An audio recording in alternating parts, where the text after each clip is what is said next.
بسم اللہ الرحمن الرحیم۔ لے جی ناظرین، کفر ٹوٹا خدا خدا کر کے سربیا میں جو پاکستانی سفیر تھے علی حیدر الطاف، جن پہ سب سے بڑا الزام انسانی سمگلنگ میں ملوث ہونے کا، وہ وطن واپس پہنچ گئے ہیں۔ 3 سال کے لیے ان کی تقرری تھی۔ ہم نے جو پھر ان کے جو لچھن آپ کے سامنے قوم کے سامنے لائے، اس کے بعد ان کو 2.25 سال بعد ہی بلا لیا گیا ہے، یعنی پری میچور ان کی واپسی ہوئی ہے۔ اور یہاں پہ اب اعلیٰ سطحی جو ہے تحقیقات ہوں گی۔ ویسے تو وہ بڑے مطمئن ہے کہ اب کچھ نہیں ہوگا، یہاں سے وہ کسی اور جگہ تقرری حاصل کر لیں گے، کسی اور یورپی ملک میں چلے جائیں گے یا کسی اور مشرق وسطیٰ کے ملک میں چلے جائیں گے، لیکن ایسا نہیں ہے۔ اگر انہوں نے کسی اور جگہ ہی جانا ہوتا تو 3 سال ان کے وہیں پہ سربیا میں پورے کروائے جاتے۔ تو میں نے آپ کو یہ ساری ڈیٹیل اس لیے میں دوبارہ آپ کو بتانا چاہ رہا ہوں، پہلے بھی بتائی ہے کہ صالحہ راجپوت نامی جو خاتون ہے، جس کی کمپنی ہے ہائی ریچ، دیکھیں کمپنی کا نام ہی ہائی ریچ ہے تو پھر پہنچ بھی اس کی ہائی ہے۔ تو اس کمپنی کے لیے انہوں نے نوٹ وربل جاری کیے، جس کے اوپر خواتین کے ویزے لگے، جو خواتین سربیا میں گئیں، پھر ان کو کئی ماہ کی تنخواہ نہ ملی، پھر ان سے زمیندارہ کروایا گیا، پھر ان کو انتہائی برے حالات میں رکھا گیا، رہائشیں بھی اچھی نہیں تھی یہاں، حالانکہ ان سے یہ وعدہ کیا گیا تھا کہ ان کو 600 ریال جو ہے 600 یورو جو ہے وہ ان کو ملیں گے، لیکن 600 یورو تو کیا، ان کو 200 یورو بھی نہ ملے۔ پھر وہ بیچاری جو ہیں وہ ایک خاتون ان میں سے اپنے خامد کے علاج کے لیے باہر گئی تھی، تو اس نے سمجھا کہ میرے پیسے جمع ہو رہے ہیں جارج کے پاس، جارج سے اس نے مطالبہ کیا، لیکن اس کو 1 ٹکا واپس نہیں دیا گیا۔ پھر وہ بد دعائیں دیتی ہوئی واپس آ گئی۔ وہ بد دعائیں جو ہیں علی حیدر الطاف کو لگ گئیں۔ اور اس کے ساتھ ساتھ ناظرین میں آپ کو بتاتا چلوں کہ اس میں مین کردار جو ہے وہ صالحہ راجپوت اور اس کے ساتھ ساتھ جارج کا ہے، جو جارج سربیا کا رہائشیہ، انہوں نے مل کے یہ انسانی سمگلنگ کا سارا کھیل رچایا۔ اور پھر سب سے بڑی بات یہ ہے کہ اسماعیلی فرقے سے تعلق رکھنے والی جو بچیاں تھیں، جن کا گلگت بلتستان سے تعلق تھا، وہاں کے مقامی لوگوں نے مجھے فون کر کے بتایا تھا کہ مانگڑ صاحب جو سٹوری آپ نے دی ہے، صالحہ راجپوت جو ہے یہاں گھر جا کے لوگوں کو کی بچیوں کو تیار کرتی رہی، اور وہاں پہ وہ لوگ بھی تھے جو گھر جا کے یہ بتاتے رہے کہ صالحہ راجپوت ایک فراڈ ہے، لہٰذا اس کے چکر میں مت آئیے گا، مت بچیوں کو بھیجیے گا۔ لیکن یہ بچیاں باہر چلی گئیں، اور اب تک کی اطلاعات یہ ہیں کہ وہ ہمارے پاس تو تقریباً 48 بچیوں کا ڈیٹا آیا تھا کہ یہ بچیاں باہر بھجوائی ہیں، لیکن میرے ذرائع جو ہیں مبینہ طور پہ بتا رہے ہیں کہ 300 سے زیادہ کا یہ ڈیٹا ہے جو بچیاں باہر بھجوائی گئی ہیں۔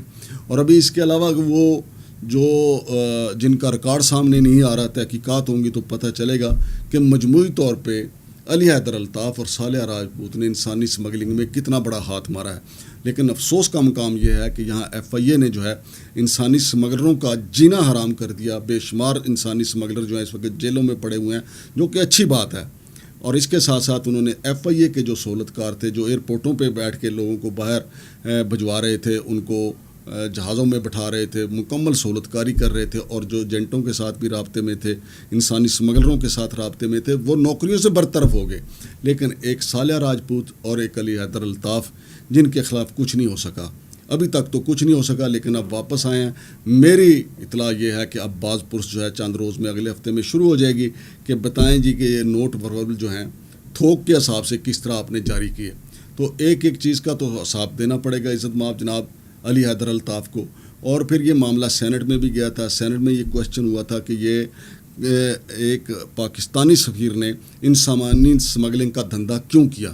اور پھر صالحہ راجپوت کے حوالے سے ہمارے سیکورٹی اداروں کے پاس بھی کافی ڈیٹا آ چکا ہے، اور صالحہ راجپوت کا چونکہ بلو ایریا میں دفتر ہے، صالحہ راجپوت کے خلاف بھی کافی مواد جو ہے وہ اکٹھا ہو چکا ہے۔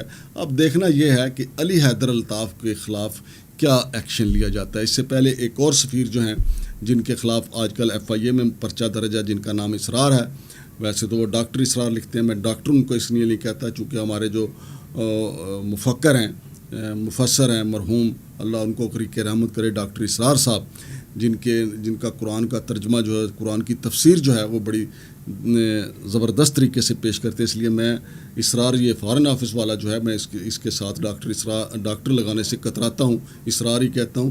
ان کے حوالے سے بھی انسانی سمگلنگ کا ایک کیس پینڈنگ ہے، اور اس کو کس طریقے سے فارن آفس میں بیٹھے ہوئے لوگوں نے سپورٹ کیا اور اس کے اوپر پردہ داری کی۔ لیکن قسمت دیکھیں کہ پھر foreign office cooperative housing society میں اس نے کرپشن کی ہے، اس نے اور اس کے بیٹے نے۔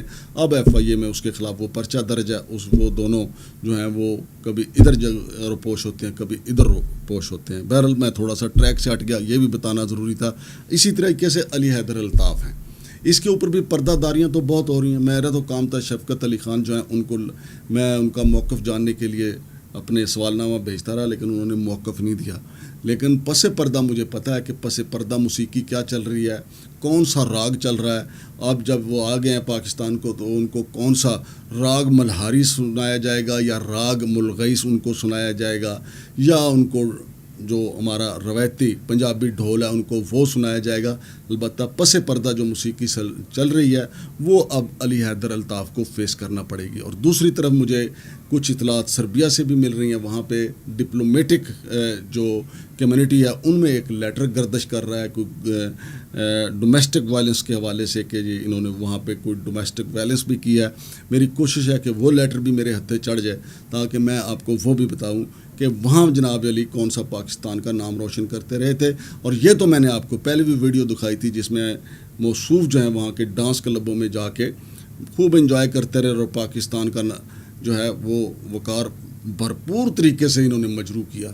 پاکستان کی نہ تو معیشت کے لیے انہوں نے کوئی کام کیا، البتہ انسانی سمگلنگ کے لیے کام کیا، سالیہ راجپوت کے لیے کام کیا، اور کسی اور کے لیے کیا یا نہیں کیا. سالیہ راجپوت کو البتہ انہوں نے بڑا اکاموڈیٹ کیا. اور اب وہاں پہ ایک اور خاتون بھی ہیں جو میں نے سنا ہے ان کی بڑی ہم نوا ہیں اور وہ بڑی کوشش کر رہی ہیں کہ ان کے جتنے کرتوت ہیں ان کو چھپا لیا جائے. وقت آنے پہ میں ان کا بھی بتا دوں گا کہ وہ کون خاتون ہیں، ان کی کیا کوشش ہے، وہ کیوں ان کے کرتوتوں پہ پردہ ڈالنا چاہتی ہیں. لیکن معاملہ اب سینٹ میں ہے، سینٹ کی کیما کمیٹی میں بھی چلا گیا ہے اور وہاں پہ جو ناقابل تردید ثبوت ہیں ہم نے آپ کو اپنی سکرین پہ بھی دکھایا تھا، دوبارہ بھی دکھا دیں گے، 100 بارہ بھی دکھا دیں گے. لیکن اب اگلی سٹوری چلے گی چونکہ علی حیدر الطاف صاحب واپس آ گئے ہیں کہ اب ہمارا قانون جو ہے علی حیدر الطاف کے ساتھ کیا اس طریقے سے پیش آتا ہے جس طرح FIA کے آفیسرز جو ہیں جو نوکری سے چلے گئے ان کے خلاف پیش آئے جو انسانی سمگلنگ میں ملوث تھے، یا ہمارا قانون جو ہے علی حیدر الطاف کو سامنے دیکھ کے اپنا راستہ بدل رہتا ہے، کسی اور طرف سے نکل جاتا ہے، یا ہمارا قانون جو ہے وہ بالکل اندھے ہونے کا ثبوت دیتا ہے، وہ کہتا ہے کہ میرے سامنے جو بھی آئے گا پاش ہو جائے گا. اب یہ ہمارے قانون کا امتحان ہے کہ وہ علی حیدر الطاف کی طرف بڑھ پاتا ہے یا نہیں. چونکہ علی حیدر الطاف کا مسئلہ نہیں ہے، علی حیدر الطاف کے جو ساتھی ہیں جو اس کے پشت پناہ ہیں وہ بڑی کوشش کر رہے ہیں کہ علی حیدر الطاف جو ہے قانونی شکنجے سے بچ جائے. بہرحال اگر یہ قانونی شکنجے سے بچ جاتے ہیں تب بھی ہم آپ کو آگاہ کریں گے، قانونی شکنجے میں آ جاتے ہیں پھر بھی آپ کو آگاہ کریں گے. اب بس اگلے چند دنوں میں کھیل شروع ہو جائے گا. شمشاد مانگٹ کو اجازت دیجیے. اللہ حافظ.